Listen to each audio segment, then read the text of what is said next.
এই জন্য নবী বলেছেন যে তুনকাহুল মারআতু বিআরবা, মেয়েদেরকে বিয়ে করতে গেলে তোমরা 4টি গুণ দেখো। নাম্বার 1 লি জামালিহা, সৌন্দর্য দেখে বিয়ে করো। ওয়ালি মালিহা, তার অর্থ সম্পদ দেখে বিয়ে করো। ওয়ালি হাসাবিহা, তার বংশ দেখে বিয়ে করো। 3টের পরে 4র্থ নম্বরে বলেছেন ওয়ালি দীনিহা, ধর্মটাকে দেখে বিয়ে করো। তাহলে এ থেকে বোঝা গেল সৌন্দর্যটা একদম ফার্স্ট পয়েন্ট, সেকেন্ড পয়েন্টে মাল, থার্ড পয়েন্টে বংশ, ফোর্থ পয়েন্টে ধর্ম। তাহলে হাদিসের এই ধরন দেখে বোঝা যাচ্ছে নাউজুবিল্লাহ যেন ধর্মের গুরুত্ব কোন নম্বরে? 4 নম্বরে। বাহ, 4 নম্বরে। কিন্তু না, হাদিসের ধরন ওই, তার কারণ আছে। নবী ওই 4র্থ নম্বরে বলেছেন ওয়ালিদিনহা, ধর্ম দেখে মেয়েদেরকে বিয়ে করো। পরের কথাই বলেছেন ফাজফুর বিজাতিদ্দিন।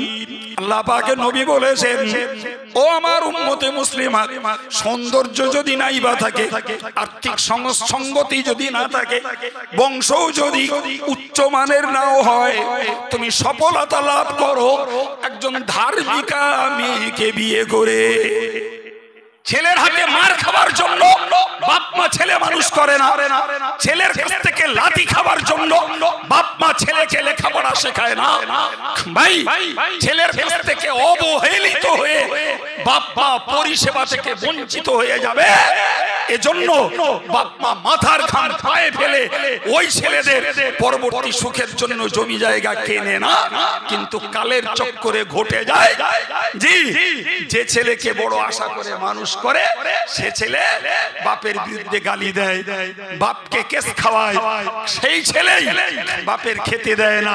সেই ছেলে বউ নিয়ে বাপ মাকে হুড়ো মনে করে ফেলে দিয়ে গ্রাম অঞ্চলে বাপ মাকে রেখে দিয়ে শহরে গিয়ে বাস করে।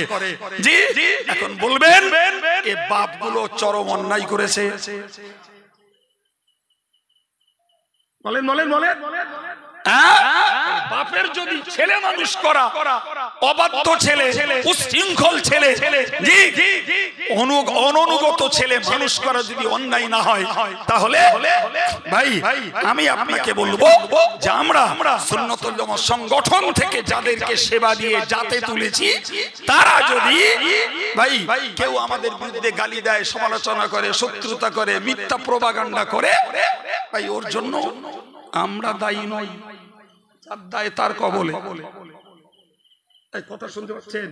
আজকের ইসরাইল হামাসদের তৈরি করেছিল সেই প্যালেস্টাইনের মুক্তির সংগ্রামী নেতা ইয়াসির আরাফাতকে জব্দ করার জন্য। এই কথা বুঝতে পাচ্ছেন? তারা এখন ঘুরে দাঁড়িয়েছে। তাহলে তাদের উদ্দেশ্যই ছিল খারাপ। কথা বলে, কিন্তু কোন বাপের উদ্দেশ্য খারাপ থাকে যে আমার ছেলেটা ডাকাত হোক, আমার ছেলেটা চোর হোক, আমার ছেলেটা তোলাবাজ হোক, আমার ছেলেটা ছিনতাইকারী হোক, জি আমার ছেলেটা পকেট মার হোক, এটা কোন বাপ চায়? চিল্লে বলে কোন মা চায়? জি ভাই চায় না। ঘটে যায় তখন মনে হয় আগে যেন আমি আতুর ঘরে নুন দিয়ে মেরে দিত। জি কি বলতে বলতে এই জায়গাটা এসেছি, ফট করে ভুলে যাইনি বাপ। আমি আপনাকে বোঝাচ্ছিলাম এটাই যে জ্ঞানে যদি যাই তাহলে ইসরায়েলের 1 মিনিটের জন্য ফিলিস্তিনিদের উপরে অত্যাচার আর দখলিকার হওয়ার কোনো অধিকার নাই। কথা বুঝতে পারছেন ভাই? এরপরে যদি বলি, বিশ্বাস করুন ভাই, মানুষ যখন জ্ঞানে পারে না, যুক্তিতে পারে না, গাল দেয়। গাল দেও যখন পোষায় না, তখন বাহুবল, পশুর বল প্রয়োগ করতে চায়। তাই করছে, এই তাই করছে না করে না? কথা বলছেন না কেন? শিক্ষিত লোকে জিজ্ঞেস করুন, বাহুবল মানুষের বল না পশুর বল?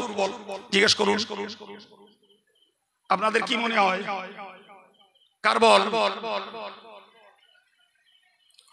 সম্মানিত ভাইরা আমার, মনে রাখুন, আমি আপনাকে বলবো ইসলাম কিন্তু বাহুবল দেখাতে বলেছে বেনামাজি ছেলের এগেনস্টে, ইসলাম বাহুবল দেখাতে বলেছে অবাধ্য স্ত্রীর এগেনস্টে। ভাই তাহলে বাহুবল প্রয়োগ করারও ক্ষেত্র রয়েছে। না না কথা বলে যে আল্লাহ সৃষ্টি নারী জাতি, সেই আল্লাহ অবাধ্য স্ত্রীকে মারতে হুকুম করেছে। যে আল্লাহ সৃষ্টি এই মানব সমাজের বাচ্চাগুলো, শিশুগুলো, তারা যদি 10 বছর পার হলে পরে নামাজ না পড়ে,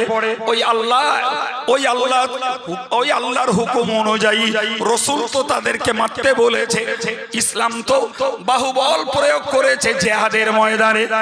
ভাই আমার ভালো করে মনে রাখুন, ওটা তো প্রতিরোধের বল, ওটা তো প্রতিরোধের প্রক্রিয়া, ওটি কখনো পশুবৃত্তি নয়। এই কথা বুঝতে পারছেন কিছু? ইসলাম কোনদিন অগ্রগণ্য ভূমিকা নিয়ে কারুর উপরে তলোয়ার চালায়নি। জোরে বলেন। রাসূলুল্লাহ নির্দেশ ছিল যেখানেই সেনা পাঠাতেন আগে বলতেন ওদের কলেমার দাওয়াত দাও, মেনে নিলে ওদের সঙ্গে বিরোধ নয়, যদি না মেনে নেয় ওদেরকে দ্বিতীয় অফার দাও, তোমরা তলোয়ার ছাড়ো। তলোয়ার যদি হাত থেকে ছেড়ে দেয় তাদের সঙ্গে মোকাবেলা নয়। তৃতীয় রাসূল বলে দিতেন যদি ওরা ইসলামকে কবুল না করে, অস্ত্র যদি পরিত্যাগ না করে, তোমাদের প্রতি প্রয়োগ করে, তোমরা প্রতিহত করো। তাতে কখনো তাদের মারে তোমরা মরবে, কখনো তোমাদের মারে ওরা মরবে। ভাই এর সূচনাও পৃথিবী কাফের, মুশরিক, বেঈমান, বেদিনদের পক্ষ থেকে তারাই যখন পশুবৃত্তি বাহুবল প্রয়োগ করে পশুর আচরণ করেছে, ইসলামের পক্ষেও আল্লাহ হুকুম দিয়েছেন তোমরা প্রতিহত করো, পাল্টা মরলে তোমরা দায়ী নও। সুবহানাল্লাহ। মুসলমানকে এগুলো শিখতে হবে রে ভাই। শুধু চার দোকানে গেঁজালি হবে না। চার দোকানে গেঁজাই যে শেষ করে দিল জাহান্নামের পথ পরিষ্কার করে। আজকে এখানে এসে একটা কথা শুনলাম, এক্ষুনি মনে উঠলো, বলে ফেলি। জি আমি আজকে 35-36 দিন হলো ওমরা থেকে ফিরে এসেছি। তো আমার সঙ্গে টোটালে ওমরায় লোক ছিল 45 জন, তার মধ্যে 40 জন পুরুষ আমার দিয়ে, আর 5টা মহিলা।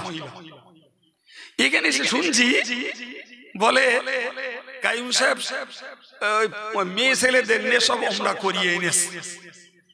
রে যে বলছে হয়তো তার বয়স দেখলে দেখা যাবে, তার যখন জন্ম হয়নি তার আগের থেকে মশলা কাইয়ুম সাহেব জানে যে 70 বছরের বুড়ি হলেও তার যদি সফর করতে হয়, হজে হোক আর ওমরায় হোক, তার সঙ্গে এমন পুরুষ দরকার যে পুরুষের সঙ্গে তার বিয়ে হারাম। অর্থাৎ তার আব্বা, তার ভাই, তার ছেলে, জি এই টাইপের লোক তার সঙ্গে দরকার। 70 বছরের বুড়িও যদি হয়, তোমার যখন জন্ম হয়নি তার আগের থেকে কাইয়ুম সাহেব ফতোয়া জানে। ভাই এরপরে কি মনে হয় কাইয়ুম সাহেব পরের বোধ দায়িত্ব নিয়ে ওমরা করতে যাবে? হ্যাঁ ভাই, আমার সঙ্গে যে কটা মহিলা গেছেন, জি মাটিয়ার এক ভদ্রলোক গেছেন, তার স্ত্রী এবং তার বোন তিনি দায়িত্ব নিয়ে।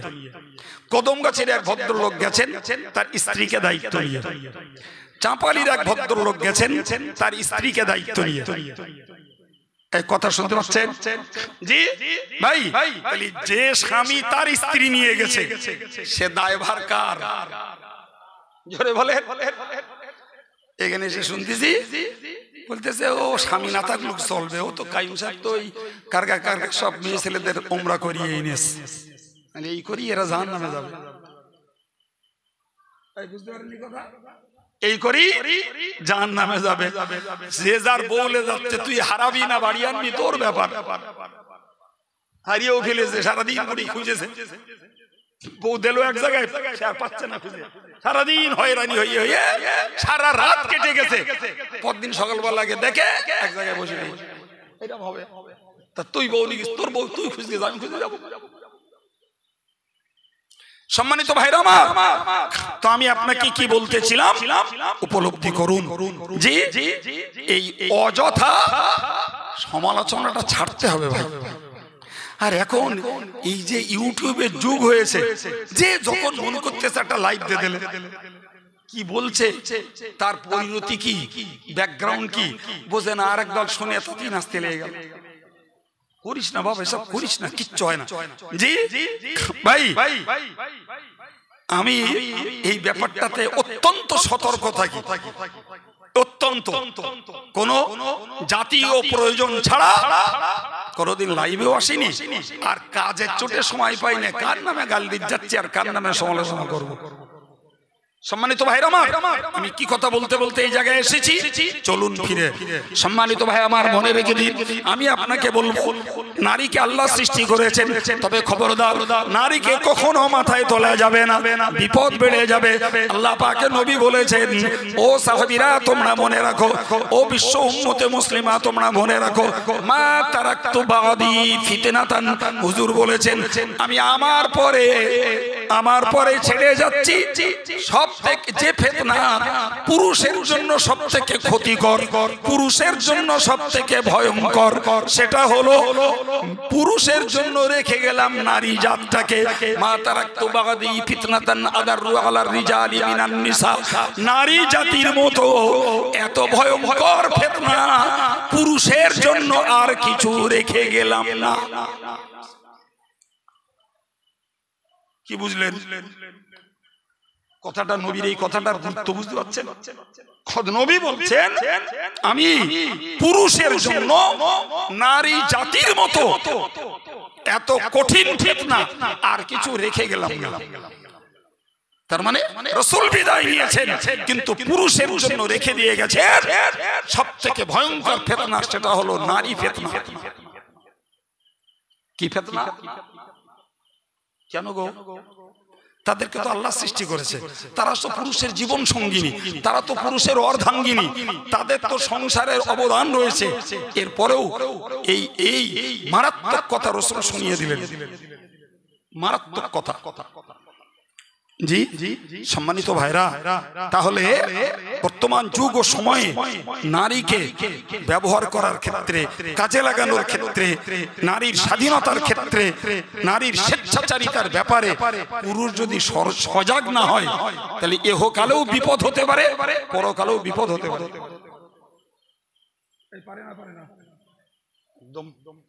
একদম জি ভাই, মনে রাখুন, এই জন্য নবী বলেছেন যে তুনকাহুল মারআতু বিআরবা, মেয়েদেরকে বিয়ে করতে গেলে তোমরা চারটি গুণ দেখো। নাম্বার 1 লি জামালিহা, সৌন্দর্য দেখে বিয়ে করো। ওয়ালি মালিহা, তার অর্থ সম্পদ দেখে বিয়ে করো। ওয়ালি হাসাবিহা, তার বংশ দেখে বিয়ে করো। তিনটের পরে চতুর্থ নম্বরে বলেছেন ওয়ালি দীনিহা, ধর্মটাকে দেখে বিয়ে করো। তাহলে এ থেকে বোঝা গেল সৌন্দর্যটা একদম ফার্স্ট পয়েন্ট, সেকেন্ড পয়েন্টে মাল, থার্ড পয়েন্টে বংশ, ফোর্থ পয়েন্টে ধর্ম। তাহলে হাদিসের এই ধরন দেখে বোঝা যাচ্ছে নাউজুবিল্লাহ যেন ধর্মের গুরুত্ব কোন নম্বরে? 4 নম্বরে। বাহ, 4 নম্বরে। কিন্তু না, হাদিসের ধরন ওই, তার কারণ আছে। নবী ওই 4র্থ নম্বরে বলেছেন ওয়ালি দীনিহা, ধর্ম দেখে মেয়েদেরকে বিয়ে করো। পরের কথাই বলেছেন ফাজফুর বিজাতিদ দ্বীন, আল্লাহ পাকের নবী বলেছেন ও আমার উম্মতে মুসলিমা, সৌন্দর্য যদি নাই বা থাকে, আর্থিক সঙ্গতি যদি না থাকে, বংশও যদি উচ্চ মানের নাও হয়, তুমি সফলতা লাভ করো একজন ধার্মিকা মেয়েকে বিয়ে করে। ওই শব্দটাকে যদি আরেকটা ফর্মে বলা হয় ফাজফারা বিজাতিদ দ্বীন, যে লোকটা ধর্মীয় মেয়েকে, ধার্মিকা মেয়েকে বিয়ে করেছে, সেই তো সফলতা লাভ করতে পেরেছে। কথা বোঝা গেল?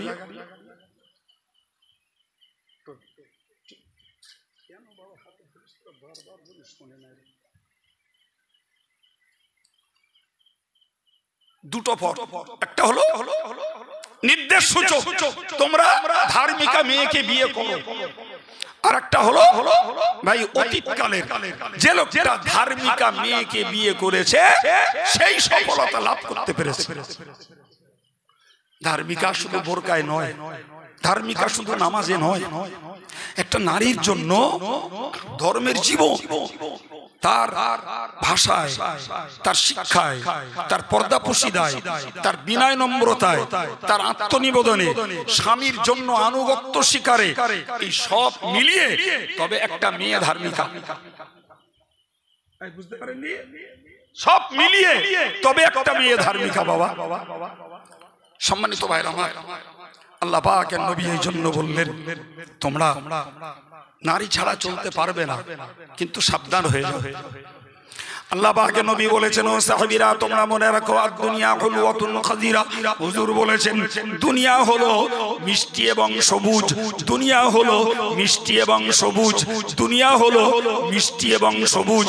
মিষ্টিটা জীবের জন্য মজাদার, সবুজটা চোখের জন্য মজাদার। ঠিক না ভুল? সেই মিষ্টি এবং সবুজ পৃথিবীতে আল্লাহ পুরুষদেরকেও পাঠিয়েছেন, মেয়েদেরকেও পাঠিয়েছেন। দুজনাই ভোগ করছে, একদিকে পৃথিবীর মিষ্টতা আর একদিকে ভোগ করছে এই দুনিয়ার সবুজায়ন। ভাইরা আমার, প্যারে নবী সাল্লাল্লাহু আলাইহি ওয়াসাল্লাম বললেন, ওয়াইন্নাহু লামুস্তাখলিফুকুম ফিল আরদি। ওই জমিনে যেখানে মিষ্টি রয়েছে জবানের জন্য, আর সবুজ রং রয়েছে চোখের জন্য, বিচিত্র রং রয়েছে চোখের জন্য, ওই পৃথিবীতে আল্লাহ তোমাদেরকে প্রতিনিধি বানিয়েছেন।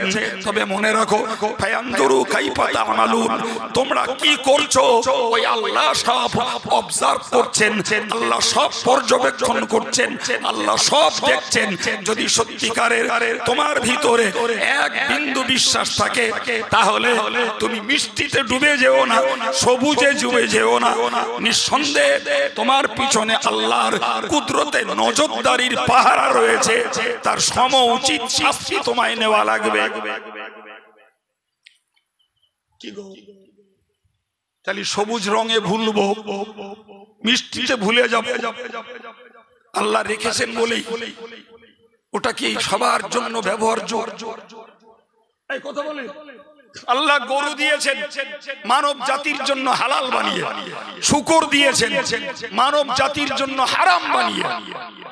জি, হালাল হিসাবে গরু এক অংশ মানুষ ভোগ করছে, ওই অংশ মানুষের জন্য নিশ্চিত শূকরের মাংস ভোগ করার অনুমতি নাই। যদি কেউ মনে করে যে ও তো আল্লাহ দেশে, ও তো আল্লাহ দেশে, এটা কি কোনো বুদ্ধিমানের কথা হলো? কোশ্চিন কালেও না ভাই।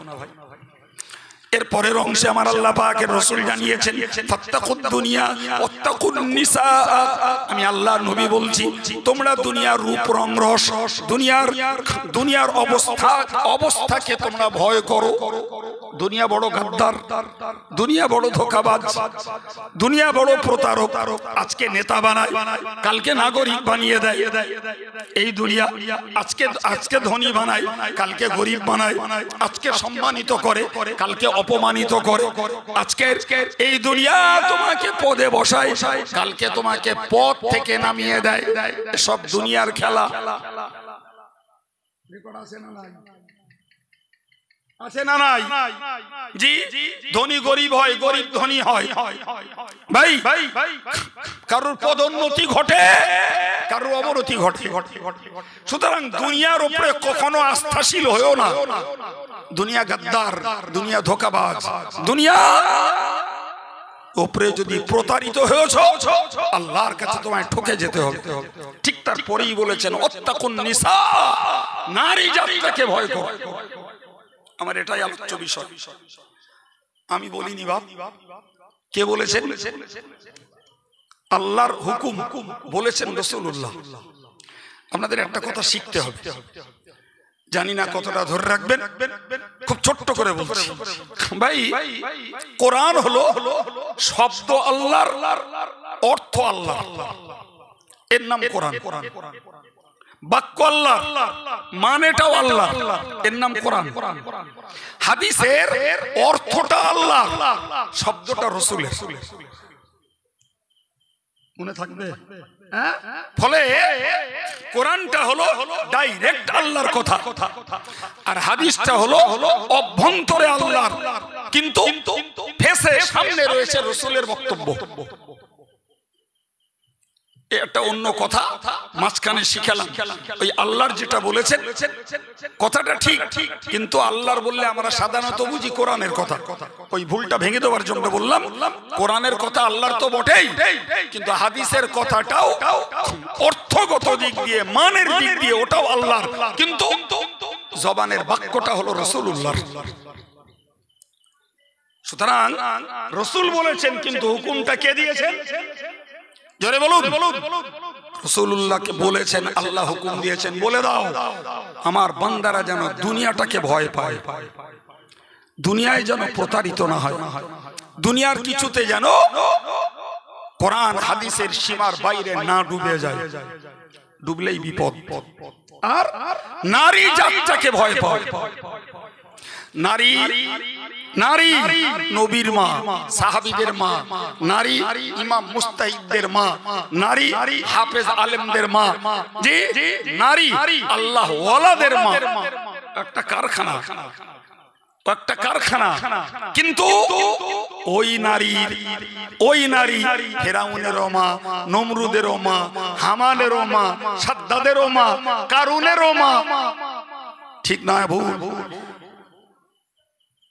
এই জন্য নবী বলেছেন নারীর ব্যাপারে সাবধান হয়ে যাও, তা না হলে বিপদে পড়বে। জি দুনিয়া জুড়ে ভাই অনেক রকমের কল আছে গো। জি ধান কল, চাল কল, জি গম কল, জাঁতা কল, গেঁড়া কল, সবার ঊর্ধ্বে নারী কল, সবার ঊর্ধ্বে। ও কলে পীর সাহেব পড়েছে তো গেছে খায় বাড়ি, ও কলে প্রধানমন্ত্রী পড়েছে তো গেছে খায় বাড়ি, ও কলে হাফেজ সাহেব পড়েছে তো গেছে খায় বাড়ি, ও কলে মৌলানা পড়েছে তো গেছে খায় বাড়ি, ও কলে নেতা পড়েছে তো গেছে খায় বাড়ি। কিছু বলে না গেল? জি ও কলে যদি নিজের স্ত্রী ছাড়া পর স্ত্রীর কবলে পড়েছে, সংসারটাও আগুন জ্বলে গেছে। এই জন্যই নবী সাবধান করেছেন যে তোমরা নারী জাতিটাকে ভয় পাও, ওকে মূল্যায়ন করতে শিখো, তা না হলে কঠিন মুসিবত। প্রিয় নবী বলেছেন আন-নিসা ওয়া হাবালাতুশ শাইতান, মেয়েরা হলো শয়তানের ফাঁদ, নারীরা হলো শয়তানের জাল। কার কথা? পুরো শয়তানি নেট, ওতে জড়ালি শয়তান খবরদারি করবে। কেনা করবে? ও কথাটা কার? ও সেই নবীর কথা, হুকুমটা কার? আল্লাহ নবীকে দিয়ে বলিয়েছেন, এ নবী তুমি বিশ্ব মানবকে বলে দাও আন-নিসা ওয়া হাবাইলুশ শাইতান, নারী হলো শয়তানের জাল। সুতরাং নারীর জালে জড়িয়ে পড়ো না, নারীর কথাই উঠবোস করো না, নারীর কথাই তোমরা আনুগত্য স্বীকার করো না, নারীর পরামর্শকে অন্ধের মতো কাজে লাগিও না। জি সাবধান হয়ে যাও। নারীকে যদি মাথায় তুলেছো, নারীকে যদি তুমি স্বাধীনতা দিয়েছো, স্বেচ্ছাচারিতা দিয়েছো, তোমার একালের ইজ্জত নষ্ট করবে, একালে তোমার সংসার নষ্ট করতে পারে, এবং ওই নারীর জালে পড়ে তারও পরকাল যাবে।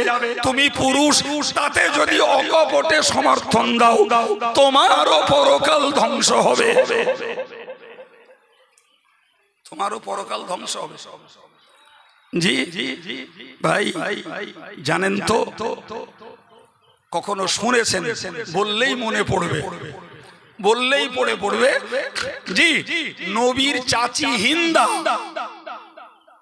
নবীর নিজের চাচি হিন্দা আবু সুফিয়ানের স্ত্রী। তো আবু সুফিয়ানের স্ত্রী ভাই আবু সুফিয়ানের সঙ্গে সমান হারে দুশ্মনী করত রাসূলুল্লাহ, নাউজুবিল্লাহ বলে, সমান হারে দুশ্মনী করত। ভাই মক্কা বিজয়ের সময় আবু সুফিয়ান ইসলাম গ্রহণ করলো, হিন্দাও ইসলাম গ্রহণ করলো। ওই সেই হিন্দা কালনাগিনী, ওই সেই হিন্দা কালনাগিনী রাসূলের নিজের চাচা হযরত হামজা রাদিয়াল্লাহু আনহুকে হত্যা করিয়েছিল ওই হিন্দা। ও কিসের জাত? পুরুষ না মেয়ে? হায়দা মেয়ে, স্ত্রী জাত। তাহলে স্ত্রী জাত হয়ে আমার নবীর নিজের চাচা হযরত হামজাকে হত্যা করালো নিজে লোক ফিট করে। জি, সেই হামজা রাদিয়াল্লাহু আনহুর লাশ যখন ওহদের রণাঙ্গনে যুদ্ধের ময়দানে শহীদদের মাঝখানে পড়ে আছে, ওই সেই কপালপুরী হিন্দা জি রাসূলুল্লাহর চাচার নাক কেটে নিল, কান কেটে নিল, গুপ্তাঙ্গ কেটে নিল, এগুলো দিয়ে হাড় বানালো, কেটে কেটে টুকরো টুকরো করে করে, আর কলিজাটাকে বুকটাকে ফেড়ে কলিজা বার করে চিবালো। কি গো, হিন্দা তখন কাফেরা, হিন্দা তখন জাহান্নামের তালিকায়। জি, এখন হিন্দার চরিত্র যদি ভাই মুসলিম পরিবেশে মুসলিম ঘরে যদি হিন্দার কাফের যুগের চরিত্র মুসলমান ঘরের মেয়ে যদি নেই, এটা খুব গর্বের আর আনন্দের মনে হচ্ছে। এটা দুর্ভাগ্যের সিগন্যাল। জি, যদিও যদিও আপনাকে কি বলবো ভাই, ওই হিন্দা যে কলিজা চিবিয়েছিল, ওই হামজা রাদিয়াল্লাহু আনহুর কলিজার টুকরা ওর পেটের মধ্যে চলে যায়, ওই কাঁচা কলিজা। ইসলামের বিখ্যাত সূক্ষ্ম তত্ত্ববিদ ঐতিহাসিকরা লিখেছেন যে এই হিন্দার কপালে ইসলাম জুটলো কি করে। হিন্দার মতো এত বড় ইসলামের দুশমন, নবীর দুশমন, নবীর সাহাবী হযরত হামজার দুশমন, মরার পরেও তার উপরে অঙ্গহানি করে অত্যাচার করেছে, এর কপালে ইসলাম জুটলো কি করে। ইসলামের ঐতিহাসিকরা তার ব্যাখ্যায় লিখেছেন ইবনে তাইমিয়া যে ওর কপালে ইসলাম জুটেছে ওই হামজার কলিজার এক টুকরা ওর পেটের মধ্যে চলে গেছিল। এখন যদি হিন্দা যদি ইসলাম কবুল না করে, তাহলে ও জাহান্নামে যাবে। হামজার মতো জান্নাতি মানুষের দেহের একটা টুকরা জাহান্নামে ভুগবে। এই জন্যই আল্লাহ হিন্দাকে ইসলাম কবুল করার তৌফিক দিয়েছে। কি সূক্ষ্ম কথা। জি, হিন্দা ইসলাম কবুল করলো। রাসূলুল্লাহ বললেন যে আল ইসলাম ইয়াহদিমু মা কানা ক্বাবলা, ইসলাম এমন একটা ধর্ম যে ধর্ম বিগত জীবনের সমস্ত পাপকে মোচন করে দেয়, ধ্বংস করে দেয়। সুতরাং তুমি ইসলাম কবুল করেছো, তোমার জীবনের শত অত্যাচার, অবিচার, অনাচার, ইসলামের দুশমনী, নবীর দুশমনী, আমার চাচা হামজার সঙ্গে তোমার যে দুরাচরণ, উশৃঙ্খলতা, অমানুষত্বের দুর্ব্যবহার, আল্লাহ চাইলে ইসলাম কবুল করার সুবাদে তোমাকে মাফ করে দিতে পারেন। তবে তুমি যে কাজ করেছো আমার চাচার সঙ্গে, জীবনে তুমি আমার সামনে আসবে না কোনোদিন। রাসূলুল্লাহ জীবদ্দশায় কোনোদিন হিন্দাকে সামনে যেতে দেননি, সামনে যেতে দেননি। কিছু বোঝা গেল? ইসলাম গ্রহণ করেছো, আল্লাহ মাফ করতে পারে, কিন্তু আমার মনে যে ব্যথা দিয়েছো আমার চাচার প্রতি অত্যাচার করে, এর জন্য আমার মনে যে কষ্ট, তুমি সামনে এলে চাচার কথা মনে ওঠে, আমি সহ্য করতে পারবো না। তাহলে উচ্ছৃঙ্খল, অবাধ্য, বেহায়া, বেলেল্লাপনা, পতিতাবৃত্তি করা যাদের অভ্যাস, তারা নিঃসন্দেহে এত বড় দুঃসাহস দেখাতে পারে। কথা বলছেন না কেন? দেখাতে পারে। 1400 বছর আগের ইতিহাস। জি ভাই, কথার পৃষ্ঠে কথা বলতে যে মনে হচ্ছে, যখনই রসুলের গায়ের উপরে আল্লাহু আকবার সাহাবাদের কারো ছায়া পড়ুক, এটি কোন সাহাবী চাইতেন না। সুবহানাল্লাহ। জি, যখনই ছায়া পড়তো নবী বুঝে নিতেন এটা হিন্দা। কেন বলেন দিন? কেন বলেন? আরে এই সহজ কথাটা বলতে কষ্ট হচ্ছে কেন? এই তো 1 মিনিট আগে বললাম। জি ঘোড়টা কেটে নেন। যেহেতু রসুল হিন্দাকে বলে রেখেছিলেন সামনে আসবে না, ও পিছনে দাঁড়াতো, আর পিছনে দাঁড়ালে তখন এই ছায়া রসুলের উপরে পড়তো। রসুল বুঝে নিতেন এটা হিন্দা। যদিও সবসময় এমনটা ঘটেনি, তবে একটা পর্যায়ে এমনটা ঘটেছে, রসুলের ছায়া পড়েছে, রসুল বুঝে নিলেন হিন্দা। সালাম করলো, রসুল জবাব দিলেন, কি খবর? বললে আমার স্বামী আবু সুফিয়ান পাঁড় কৃপণ, অত্যন্ত কৃপণ। সে নিজের বাচ্চাগুলোকেও পর্যন্ত তাদের প্রয়োজনীয় খরচ বহন করে না। আমি আপনার কাছে জানতে এসেছি, আমি আমার স্বামীর পয়সা সম্পদ চুরি করে আমি আমার তথা আবু সুফিয়ানের বাচ্চাদেরকে সেবা দিতে পারি? রাসূলুল্লাহ বললেন, যতটুকু ওদের প্রয়োজন ততটুকু স্বামীর পকেট থেকে নিতে পারো, প্রয়োজন অতিরিক্ত নেওয়ার অনুমতি নাই। এটা ইসলামের বিধান, এটা ইসলামের বিধান।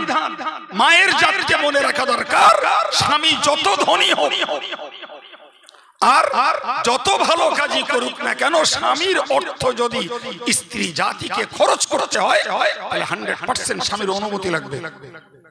স্বামীর বিনা অনুমতিতে স্বামীর পয়সা স্ত্রী দান করতেও পারে না। এটা বার্তা করে বললাম। জি ভাই, যদি এই ব্যাপারে বাঁধন যদি না থাকে, বেয়াদবির ক্ষমা চেয়ে বলছি, মাফ করুন।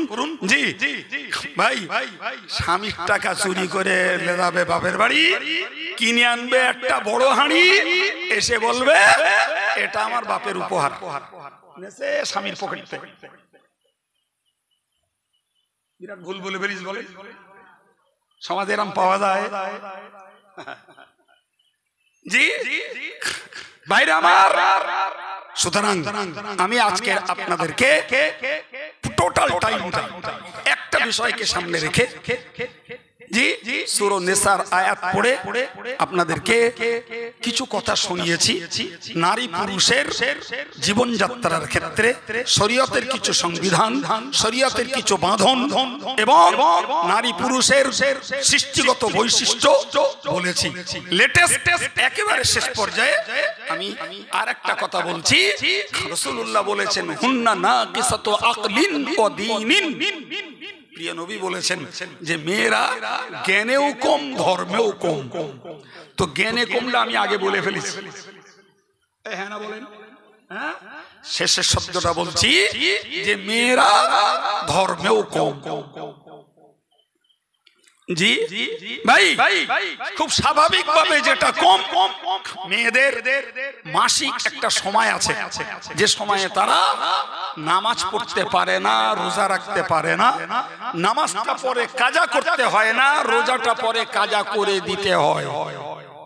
আলহামদুলিল্লাহ, পুরুষ যদি ধার্মিক হয় তাহলে পুরুষের ওই ঘাটতিটা নাই। কিছু বলেন? জি গেল ভাই, নারী সন্তান ধারণের কেন্দ্র ক্ষেত্র। সুতরাং একজন মহিলা সন্তান যখন প্রসব করে 40 দিন পর্যন্ত তার ধর্ম করার অধিকার দেওয়া হয়নি, তবে 40 দিনটা বেশি। জি যদি কারোর তার আগে পবিত্রতা লাভ হয় করতে পারে, আলাদা জিনিস। কিন্তু 40 দিন তার ম্যাক্সিমাম সময়, তার মিনিমাম কোনো সময় নাই। কিন্তু মাসারা যেটা, সেটা 3 দিন মিনিমাম, ম্যাক্সিমাম 10 দিন। 10 দিনের উপরে গেলে সেটা রোগ, নামাজ মাপ নাই। 3 দিনের নিচে থাকলে ওটা রোগ, নামাজ মাপ নাই। এও বিধান আল্লাহ, এও বিধান আল্লাহ। সম্মানিত ভাইরা, নারী জ্ঞানে কম, ধর্মে কম, তার দুটি উপমা আপনাদের কাছে দিলাম। এরপরে যদি আপনি দেখেন, ওই যে বললাম নারী আজান দিতে পারবে না, নারী ইমামতি করতে পারবে না। জি নারী একাকিনী হজ করতে পারবে না, নারী একাকিনী উমরা করতে পারবে না, টাকা থাকলেও পারবে না। প্রিয় ভাই, এই জাতীয় কার্যক্ষেত্রে নারীদের ধর্মীয় আচরণ আর সওয়াবের পরিমাণ কম হবে না? হবে না? কিচ্ছু বলে না, কম হবে। তাহলে যে নারীর জ্ঞান কম, ধর্ম জি, যে নারীর জন্য ইসলাম দিয়েছে স্পেশাল বাঁধন বিধান, ভাই কোশ্চিন কালেও কোরআনের হুকুমের বাইরে ওই নারীকে খবরদারি করতে দেওয়া বুদ্ধিমত্তার কাজ নয়।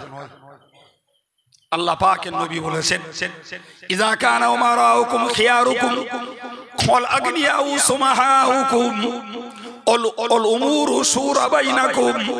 নবী বলেছেন, তোমরা যখন কাজগুলো করবে, ইযা কানা উমারাউকুম খিয়ারুকুম, তোমাদের নেতারা হবে যখন ভালো মানুষ, আর ধনীরা হবে দাতা, ইসলামের পক্ষে দান করবে, আর কাজগুলো করবে নিজেদের মাঝখানে সুস্থ পরামর্শের ভিত্তিতে, ফাযহরুল আরদি খায়রুম মিন বাতনিহা, তখন মরে কবরে যাওয়ার তুলনায় ভূপৃষ্ঠ তোমাদের জন্য ভালো হবে।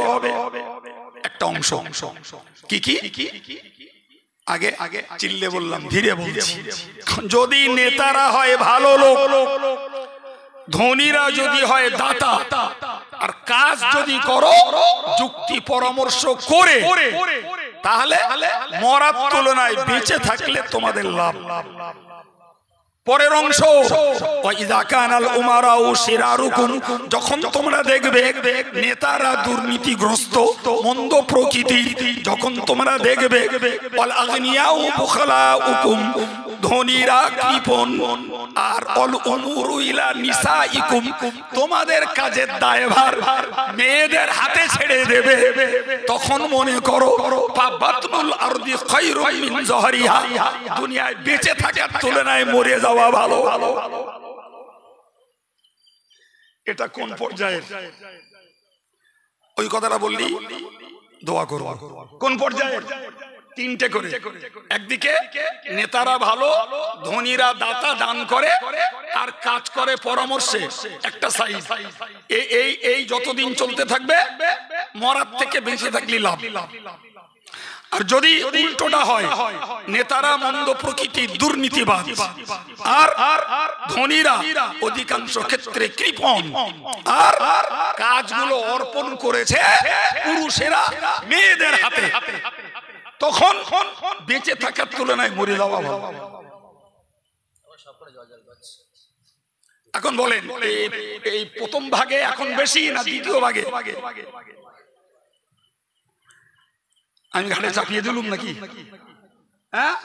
দিবালোকের মতো স্পষ্ট, যে কোনো সজ্ঞানী মানুষ কথাটা বুঝবেন। জি, তাহলে আমরা এমন একটা যুগ এবং সময়ের মানুষ, আমরা যখন দেখছি অধিকাংশ নেতা মন্দ প্রকৃতির দুর্নীতিগ্রস্ত, ভালো নেতা থাকলে তারও লুকিয়ে চুকিয়ে ছাকা ছাড়া পথ নেই। জি, নিজে ঘুষ না গেলেও ঘুষির ভাগ নিতে হবে। ভুল বলছে মনে হচ্ছে? ধনীরা দান নিশ্চিত করে, তবে এরা আইপিএল এর খেলায় যা বাজি ধরে, মসজিদে আর মাদ্রাসায় তা শিখিয়ে দেয় না। ভুল বললো? লক্ষ লক্ষ টাকায় মুসলমানের ছেলেরা আইপিএল এ বাজি ধরেছে।